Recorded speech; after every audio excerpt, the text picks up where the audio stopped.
O Flamengo de 22 para 23 chega para esse Mundial com uma condição anímica favorável, porém com um coletivo ainda pior, menos sustentável em comparação ao Flamengo do Jorge Jesus. Aquele time de 19 coletivamente voava, por isso enfrentou numa condição de igualdade um pouco maior o Liverpool. Então, para que o Flamengo tivesse garrafa vazia para vender, barganha para esse provável jogo, precisaria estar jogando como jogava o de 19. E não está jogando ainda. Não quer dizer que não possa... Salve, salve, nação! Mais um vídeo aqui trazendo para vocês, né? Dessa vez, aquele velho vídeo aqui, bem rapidinho, né? Velho no sentido literal. Sobre aquela fala do Zico, que acaba repercutindo muito, né? O Zico, o rei do Flamengo, né? Nosso rei aí. Gerando debate nos programas esportivos, é isso mesmo. Será que esse Flamengo bate de frente com o Real Madrid? Então vamos embora aqui reagir, né? O que o Braylen Pires, Rafa Marques e Natália Ferrão falaram sobre esse assunto aí, né? E o Braylen Pires, como sempre, meu filho, pelo amor de Deus. Então é isso aí. Vambora, vai deixando o seu like aí para ajudar o canal, nação. Like, inscrição para não perder nenhum conteúdo. E eu quero dar os créditos à ESPN Brasil, o Grupo Disney. Link na descrição com créditos. É isso aí, vambora pro vídeo. Tamo junto, nação. Deixa o like. Valeu! Falando sobre este possível confronto entre Real Madrid e Flamengo, abre aspas, então, para o maior ídolo da história do clube. Olha aí, ó, em 2019 ele disse que teve um intervalo maior com festa, premiação e deram uma relaxada. Agora não, ele não vê o Real Madrid com uma diferença brutal. Ele acha que o Flamengo, Palmeiras e Galo não ficam devendo a times da Europa, com Everton Ribeiro, Arrascaeta juntos em forma. É outra história.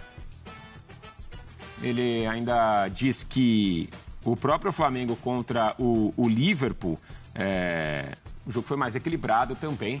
Agora a parada é outra, é o Real Madrid. Em um outro momento da temporada, como ele mesmo diz, eu quero saber de vocês, já para dar o primeiro, né, a primeira fala do programa, já com essa, e só isso. Será que Real Madrid e o Flamengo estão na mesma prateleira hoje? Bom dia, senhores. Natália, Braylen, Rafa, tudo bom, Natália? Bom dia. Pode responder, Braylen. Ela joga pra mim.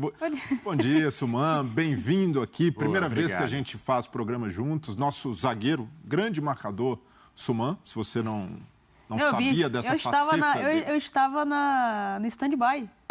Você acompanhou a atuação dele. Assisti. Você também. Sim. Goleador, nato. O Suman é o nosso... O que a gente pode... O Alaba ali, um jogador... Não, calma. Menos. Não, menos. Bem menos. Mas quem tem o Alaba é o Real Madrid. E o Real Madrid, qualquer time europeu da primeira prateleira, sempre vai ter mais condições que um time brasileiro, mesmo que um time com muitos recursos como o Flamengo. Então, não vejo em prateleiras iguais, até porque há um abismo econômico que separa os clubes brasileiros dos europeus hoje. Mas... dentro de um contexto em que o Real Madrid vai ter compromissos pesados em fevereiro, março, e aí a gente está falando de clássico contra o Atlético de Madrid, clássico contra o Barcelona em março, e nesse meio tempo tem oitavas de final da Champions League, um jogo pesado contra o Liverpool. Então, até por isso, o foco do Real Madrid pode se diluir e, historicamente, os clubes europeus, sobretudo na história recente, não dão o mesmo peso ao Mundial. E eu concordo que o Flamengo fez um jogo digno, um jogo sim de igual para igual, guardadas as devidas proporções, separando as condições de cada um contra o Liverpool, mas ainda assim um Liverpool que não jogou em sua intensidade máxima, que não jogou como a gente está acostumado a ver na Premier League. E o Real Madrid pode jogar dessa forma. Isso acontecendo, o Flamengo tem mais chance. Mas ainda assim é um jogo muito difícil. Eu vejo até que é um desafio mais complicado do que aquele contra o Liverpool. Era um grande time, como força coletiva. Aquele Liverpool de 2019 era superior ao Real Madrid de hoje. Mas as individualidades do Real Madrid são algo a se chamar a atenção. Se for com todo mundo e jogar num nível próximo do que joga no futebol europeu, é muito difícil para o Flamengo. A gente vai chegar nessa parte aí para discutir sobre o desafio, se é maior hoje ou seria maior hoje do que o que foi em 2019. Eu só vou discordar um pouco do Braylen em relação a achar que o Liverpool de 2019 é mais time do que esse Real Madrid. Não, eu digo como coletivo. Agora, não, mesmo coletivo. Acho que o Real Madrid está tão encaixado, mesmo com a saída do Casemiro ali, o Tchouaméni jogando muito bem. O Benzema termina uma temporada espetacular e começa ali também muito bem. O Vinícius Júnior, eu acho um pouquinho ali. Se não equiparados, eu acho que o Real Madrid ainda está um passinho. E outra, é tradição de camisa, né? O Real Madrid tem uma camisa, não estou questionando o tamanho do Liverpool, mas o Real Madrid tem uma camisa pesada também, né? Mas por que o Zico dá essa declaração dizendo que ele acha que está mais equilibrado? Um time entrar com o Real Madrid, entrar com jogadores ali poupando, pensando nesse confronto que traz o Breler em relação às oitavas da Champions, que é fundamental e importante para o Real Madrid. Acho que talvez, se eles colocarem numa prateleira, se você pergunta, óbvio, todo jogador entra para ganhar, né? Vai jogar um Mundial, vai entrar para ganhar. Agora, se eles tiverem que colocar num peso, na balança, o que é mais importante, se é o Mundial ou se é a Champions League, nem se compara, né? Você tá ou não tá com o Galo, hein, Rafa? Eu só quero saber se os europeus... Bom dia, Suman, Natália, Blair e Francis do Esporte conectados com a gente. Eu só quero saber se os europeus vão ter essa mesma leitura quando o Campeonato Mundial de Clubes passar a ter 32 equipes a partir de 2025. Eu acho isso de uma arrogância, de uma prepotência, de um esvaziamento desnecessário de um torneio que ganhou um caráter oficial muito em função de uma articulação política dos próprios europeus. Foi a UEFA quem pleiteou lá atrás, junto à FIFA, por volta de 2008, 2009, a construção de um campeonato mundial, contemplando todos os continentes, enfim, não só apenas um jogo, como era feito antigamente entre o campeão da América do Sul e o campeão da Europa. E aí a própria Europa constrói essa narrativa de que ela não valoriza o título, que para eles isso não é importante. Se você perguntar para os jogadores, eu acho pouquíssimo provável que eles referendem essa narrativa. O primeiro ponto é esse. Então, dizer que o europeu não leva a sério, para mim, é uma coisa que eu quero ser convencido disso. Eu acho que isso vai acontecer o dia que o europeu botar um time reserva para jogar. Porque enquanto for jogando com seus times principais, para mim ele quer ganhar. Porque o europeu não é talhado para escolher o que vencer. Ele é talhado para vencer tudo que vem pela frente. E como disse o Breler, com muito mais recursos que o sul-americano. Agora, eu vou discordar do Galo, porque para ele dizer o que ele falou agora, em relação ao Flamengo, Atlético e Palmeiras, precisaria de mais elementos do que apenas o eu acho. E o segundo ponto, o Flamengo de 22 para 23 chega para esse Mundial com uma condição anímica favorável, porém com um coletivo ainda pior, menos sustentável em comparação ao Flamengo do Jorge Jesus. Aquele time de 19 coletivamente voava, por isso enfrentou numa condição de igualdade um pouco maior o Liverpool. Então, para que o Flamengo tivesse garrafa vazia para vender, barganha para esse provável jogo, precisaria estar jogando como jogava o de 19. E não está jogando ainda. Não quer dizer que não possa vencer, é futebol. Mas aquele time lá tinha mais recursos coletivos que o atual. É um bom ponto do Rafa para a gente discutir também. Antes, eu só quero pegar o gancho do que o Breler falava sobre o Real Madrid ter outros compromissos em meio a esse Mundial e linkar com o que o Rafa está falando, de que ele só vai acreditar quando o time europeu colocar um time reserva. Será que o Zico já não está prevendo que isso possa acontecer? Por isso ele dá essa declaração dizendo que o duelo está tão equilibrado, ou que pode ser tão equilibrado aí entre um possível encontro entre Flamengo e Real? Não, eu também vejo como improvável o Real Madrid chegar no Mundial e botar um time reserva. Será? Na final, por exemplo. Pode ser que aconteça na semifinal. Ali um desafio... Mas os caras iriam viajar, por exemplo. Os caras iriam. Eu acredito que quem tiver condição física, não tiver ninguém lesionado, vai. Mas a grande dificuldade nesses casos, e até jogadores brasileiros já falaram sobre isso, Davi Luiz, quando jogava no Chelsea, enfrentou o Corinthians em 2012, é de mostrar para os caras que aquilo ali vale tanto quanto uma Champions. E vale, geralmente, para sul-americanos.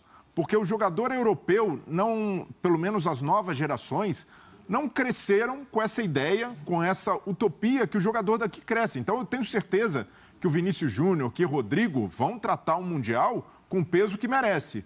Mas fazer com que toda a equipe, o coletivo, a instituição se mobilize como se mobiliza para uma Champions é muito difícil. E até inconscientemente, o jogador acaba entrando numa rotação menor. A torcida também. Sim, o tratamento é diferente. Lá vai acontecer um barulho muito maior se o Real Madrid foi eliminado pelo Liverpool do que se perdeu o título mundial para o Flamengo. Então, E como tem coisas muito próximas, até para o Real Madrid assimilar um baque de uma derrota, é mais tranquilo. Pô, perdeu o Mundial, se recupera logo em seguida na Champions League e se recupera num clássico contra o Barcelona em março, disputando a liderança do Espanhol. Isso tem mais peso para eles. Eu concordo com o Rafa. Sim. Tem muito de soberba, tem muito de colonialismo. Mas eu posso entender isso como um eurocentrismo, não posso? Sim, claro. Eu não gosto disso, Breler, sinceramente. Eu acho de uma arrogância desnecessária. Ou não, Rafa. Assim, eu entendo que é também uma questão ali do quanto...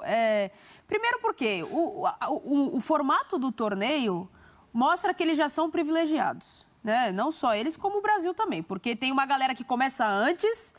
E tem a galera que entra depois ali para disputar uma semi e uma final. Então escala o time reserva, Natália. Não, mas eu não tô falando... Mostra pro mundo inteiro que você não quer ganhar o campeonato. Não é isso. Se você vai com o seu time titular, você toma participar, se você atravessa países, continentes, você está representando uma instituição, você tem que entrar para ganhar sempre. Mas eles entram. Desculpa, a mim não convence a narrativa. Então, só que eles não dão a importância... Eu até entendo quando o Breler fala sobre, se uma derrota dói menos do que uma derrota no Champions. Eu até entendo por uma questão de frequência de grandes confrontos na outra competição. Mas derrota é derrota em qualquer circunstância. E o europeu não sabe o que é isso desde 2012. Então é preciso acontecer de novo, para a gente poder medir, de fato, qual é o tamanho do impacto que isso vai ter. Não, sim. A gente não está falando que não tem... a importância que eles dão ao Mundial é menor do que eles dão a uma Champions League. É a maior competição do mundo. É onde estão os melhores clubes do mundo. É onde estão os melhores investimentos do mundo para o futebol. Então, assim, o que a gente está falando assim, não é que eles vão lá e... eles vão lá, entram com o titular, fazem o que eles têm que fazer e voltam para casa, como eles têm feito desde 2012 e fazem antes. Só que antes o Brasil tinha condições melhores de chegar. Mas, assim, que eles dão essa importância, não. Que eles não querem ganhar, não foi o que a gente falou. A gente falou nesse sentido. Eles chegam lá... Mas não, vocês não, mas a narrativa construída, nós aqui não, mas a narrativa construída é de que o europeu não faz questão. Para mim, o Apinóia que não faz questão. Para mim faz questão sim. Faz menos do que a Champions, evidente, mas faz. Senão é o time reserva. O próprio torcedor. Não fazer questão, para mim, de esvaziar o torneio. Eu não quero isso. Eu estou indo lá obrigado. Então eu vou botar meu time sub-20 para poder mostrar para o mundo inteiro que eu não quero ganhar. Balela lá no Wikipedia dos clubes, nas páginas oficiais dos clubes, os títulos mundiais de todos eles estão ali metrificados, as taças estão expostas nas galerias de troféus, é conquista. Aí, juízo de valor comparativo é outra coisa, mas dizer que o europeu não quer ganhar o Mundial, para mim, essa narrativa não é convincente. Os europeus, eles mostram que eles têm título mundial, né? Eles gostam de falar também sobre isso. Em 2012, o Chelsea havia perdido para o Corinthians e tinha conquistado pela primeira vez a Champions. Eu não sei se isso também dá uma outra cara a essa derrota, porque o time tinha conquistado o maior título da história do clube. Tudo bem que num outro espaço de tempo. Eu entendo o que o Rafa está falando, mas aí acho que eu estou mais um pouquinho puxando para o lado do que vocês estavam discutindo aí sobre o tempo, o timing do torneio. Porque antes ele era realizado agora no fim de ano, sei lá, dia 10, dia 15. Muitos europeus reclamavam disso também. Isso, e agora ele vai ser jogado ali mais do que o começo do ano até, né? Para o final do próximo mês de janeiro, ali para fevereiro, né? Eu não sei, talvez isso possa trazer esse outro aspecto que a gente não tinha antes, nesses últimos quase 10 anos. Eu acho que talvez seja um Mundial aí que vai dizer, ainda mais se tivermos outros jogos importantes próximos, aí a gente vai ter certeza. Onde eles vão? E a gente teve um fator diferente também, que é a Copa do Mundo no meio. A Copa do Mundo criou um intervalo, tanto para clubes europeus quanto para sul-americanos. Então, Flamengo e Real Madrid vão chegar num patamar físico muito semelhante, de jogadores que ficaram um tempo inativo, vão ali estar provavelmente no seu auge, já depois dessa quase pré-temporada de começo de ano, para os dois lados, e isso pode pesar a favor do Flamengo, porque às vezes você tinha clubes brasileiros chegando esgotados, já com essa diferença de folha salarial, de elenco mais encorpado dos europeus, e ficava muito difícil. Cara com 70 jogos nas costas. Exato, e lá eles na metade da temporada. Eu ia falar isso, eles têm metade de competição. O Real Madrid disputa com o Barcelona a liderança da La Liga. Então tem todas essas questões, né? Sim, isso pesa, mas se não entrar tudo no pacote, se fosse um jogo ali em condições iguais de temperatura e pressão, todo mundo começou no mesmo nível, a vantagem do Real Madrid seria muito grande. Mas aí, levando-se em consideração como eles tratam a competição, como é diferente para o jogador europeu, as prioridades do Real Madrid. E eu vejo que dificilmente o Real Madrid vai tratar... Pô, é claro, eu entendo o ponto do Rafa de querer ganhar é competição.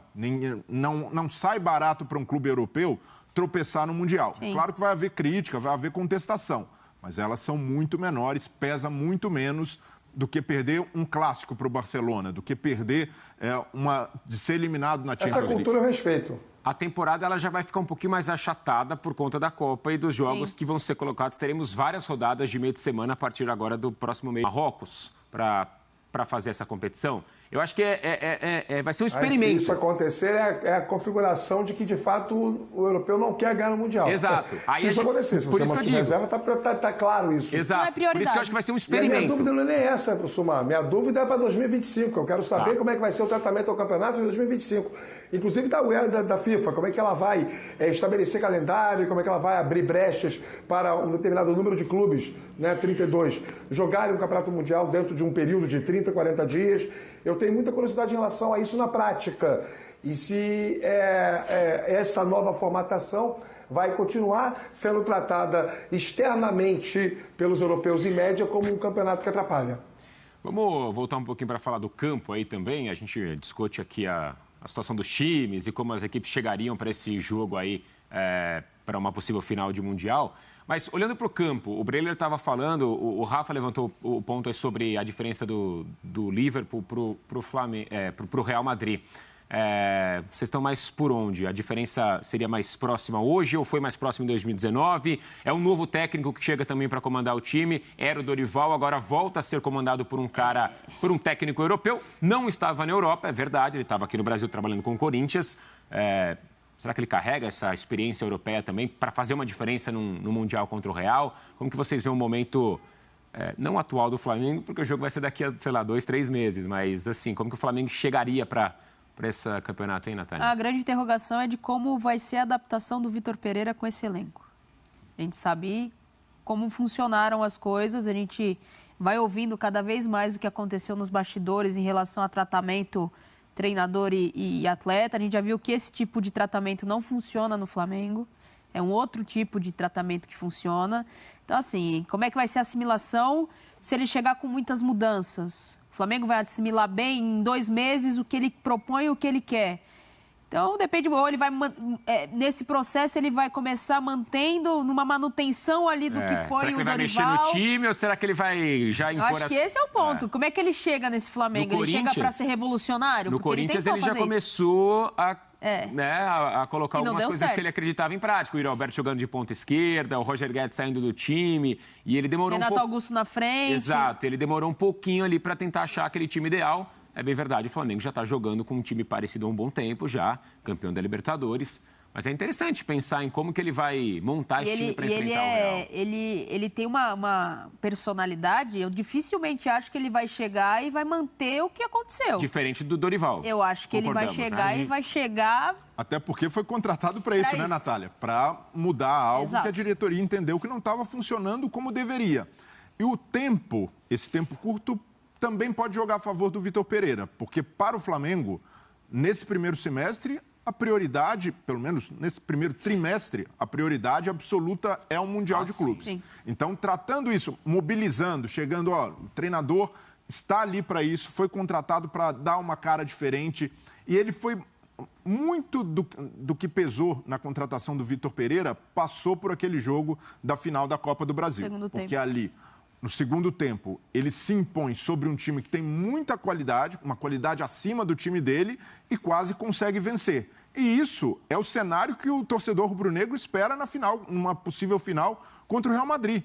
Ninguém discute que o Real Madrid é superior, mas com um técnico que já conseguiu fazer com o próprio Flamengo reduzir essa superioridade do adversário no campo, com inteligência tática, com alternativas... Eu vejo que o Vitor Pereira, nesse curto espaço de tempo, pode mobilizar o suficiente para não chegar ao ponto de, poxa, tem desgaste, os jogadores vão entender. Isso é para o Mundial. Depois, se tiver alguma diferença, se não estiver entendendo o trabalho do treinador, dá para resolver no andar de estadual, no andar até mesmo de Libertadores, mas para o Flamengo, tratar o Mundial como prioridade pode ajudar nesse processo do Vitor Pereira. E para mim, se o Vitor Pereira chegar com ideias semelhantes às do Corinthians, de ter variação tática, de ser um técnico que tem uma leitura de jogo durante a partida, ele pode ser um diferencial nesse Mundial. E o Zico está no papel dele também ali, né? Quando o Flamengo contrata o Vitor Pereira, o discurso interno era exatamente esse, de que duas coisas. Um diagnóstico. Com o Dorival não temos chance. Esse é um diagnóstico clássico para o Dorival não continuar. Mas precisava ser criada uma situação para que ele saísse. Porque ele termina a temporada muito em alta, campeão da Copa do Brasil, campeão da Libertadores. E o segundo ponto, em ele saindo, quem tem que vir? Quem puder fazer algo que minimize a diferença entre o Flamengo e o Real Madrid. O torcedor em sua consciência sabe que ela existe e que ela é muito grande. Mas ele entende que é um jogo, e é legítimo que haja esse sentimento, essa crença, ela é fundamentada na possibilidade de, em um jogo, o Flamengo criar alguma coisa que cause desconforto ao adversário. E um técnico, como muito bem secou aí o Breler, capaz de fazer isso, é o Vitor Pereira, até pela metodologia. Não é só no jogo em si, é o que ele vai fazer até o jogo. É a rotina de trabalho dele até o jogo. E a dúvida da Natália, ela é legítima, porque nós não sabemos como o elenco do Flamengo, com tantas amarras, com tantos jogadores que têm muito tempo de clube e todos muito vitoriosos, todos com muitas conquistas pelo Flamengo, uma geração que já entrou para a história, como este elenco, que já tem o chão da fábrica Flamengo, vai se comportar, vai reagir a uma metodologia que provavelmente será bem diferente das últimas que vinham sendo aplicadas. E alguns jogadores até falando já que tinha um carinho enorme pelo Dorival. Sim. Né? Já se criou um climazinho ali até mesmo depois da saída do Dorival, antes até da chegada do Vitor Pereira, por conta da polêmica dele também saindo do Corinthians. Então, acho que não começa do zero, já começa com algumas historiazinhas ali que estão grudadas a essa nova chegada dele. E eu estava só falando sobre o Zico, também está no papel dele, né? De falar sobre o time, de falar sobre um confronto igual. Esse aí tem autoridade para falar sobre o Flamengo. Então, é bom que a gente dá assunto também pra gente discutir aqui. Você pode discordar, mas tem que parar pra ouvir. Exato.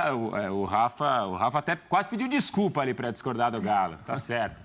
Não, e o Zico é um dos bons amigos que o futebol me fez, me deu, né? Tive a honra de trabalhar com ele 2 anos no projeto que tinha na Rádio Globo, dele com o Juninho Pernambucano, Futebol de Verdade. Era o produtor do programa e, assim, posso testemunhar para todos os fãs de esporte que estão assistindo a gente, o Zico é muito acima da média como ser humano. E ninguém é ídolo da maior torcida do país impunemente, por acaso. Ele entende o papel dele. E podia dar aula para muitos aí, que são ídolos fake, né? Ele é ídolo raiz, ídolo na essência. Ele tem noção do tamanho dele e, mesmo assim, é um cara solícito, compreensivo, humano. Uma frase que ele um dia me disse, quando ele parou 00:30 na esquina da rua, depois de jantar com a gente, e havia lá uns torcedores que souberam que ele estava lá. Ele parou para dar autógrafo e tirar foto com todos, eram uns 20. Eu falei, Galo, 00:30, você aqui fazendo isso. Ele falou, Rafa, se não fossem eles, eu não teria sido nada. Isso aí é autoexplicativo. Legal. Segue o programa, Suma. Legal demais. A gente faz uma pausa agora no Futebol 360. Na volta... Então é isso aí, nação. Mais um React concluído com sucesso para vocês aí, né? Espero que vocês tenham gostado. Tudo que o Zico fala acaba tendo uma repercussão grande, né? O Zico, ele é muito querido, não só no Flamengo, o Zico é rei no Flamengo, né? No cenário nacional no Brasil, o Zico é muito querido no Brasil, não só no Brasil, né? Como em alguns países, principalmente no Japão. Então tudo que o Zico fala tem uma dimensão muito grande, né? Eu concordo com o Zico até um ponto. O Flamengo dá para bater de frente com o Real Madrid? Dá. Só que eu creio que o Flamengo não vai jogar. O Flamengo não vai jogar de peito aberto com o Real Madrid. Trocação. O Flamengo vai jogar esperando o Real Madrid para poder buscar os contra-ataques, né? E dificilmente um time sul-americano vai jogar de peito aberto contra o time europeu. Isso esquece, né? Entendeu? Possivelmente o Bruno Henrique pode voltar, né? Porque é um homem de velocidade. E no Mundial de Clubes, o Bruno Henrique deu até trabalho pro Arnold na época, né? O que estava no seu auge lá, o Bruno Henrique. Agora tá voltando de lesão, sei lá o quê. Mas o Bruno Henrique pode ser uma peça muito interessante para o Mundial de Clubes, né? Óbvio que na semifinal vai pegar um time da mediano. Então dá pro Real Madrid, o Flamengo propor jogo, mas na final não tem como jogar de peito aberto trocação com o Real Madrid, né? Isso é assim, nenhum time não sul-americano, não europeu vai jogar de peito aberto com o Real Madrid, né? Isso é certo, né? Então, o Flamengo com velocidade, né, na transição sentido ataque pode explorar a defesa. Não vou dizer que a defesa do Real Madrid é lenta, né? Porque tem o Mendy, tem o Alaba que é rápido, tem o Militão também que é rápido. O Carvajal já não é tão rápido assim não, então pode explorar ali pelo lado do Carvajal, né? Então aquilo. Outro ponto aí é que a imprensa, né, ela só fala defeitos no ponto defeitos ponto do Flamengo e elogio do Real Madrid. O que o Flamengo pode fazer para não perder para o Real Madrid, sei lá o que, o Real Madrid não dá tanta importância. É raramente tu vê alguém elogiando os pontos fortes do Flamengo e os pontos fracos do clube europeu, né? Todo time tem ponto fraco, né? Mas tu não vê praticamente nenhum comentarista da imprensa elogiando os pontos fortes do Flamengo, né? Óbvio, é outro técnico, é outro pensamento, possivelmente vai ser outro estilo de jogo, é diferente do Dorival, então isso tudo acaba entrando em conta, né? O Flamengo voltando, iniciando uma pré-temporada, o Real Madrid em meio de temporada, então isso acaba influenciando tudo, né? Então, nesse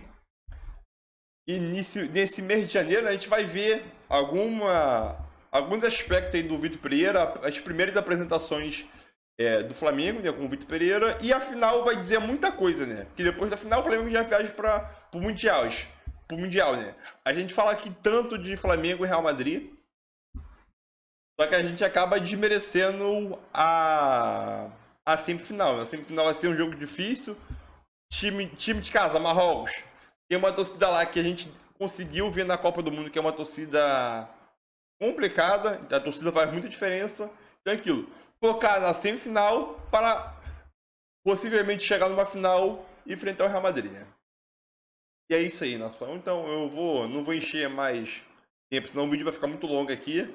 Mas é isso aí, nação. Tamo junto. Eu quero saber a tua opinião em relação à opinião dos comentaristas aí, né? E o que você acha sobre Flamengo e Real Madrid numa possível final? O Flamengo vai jogar de peito aberto ou vai esperar, ou vai buscar o contra-ataque, né? Então, quero saber a tua opinião. É isso aí, tamo junto. Valeu, nação!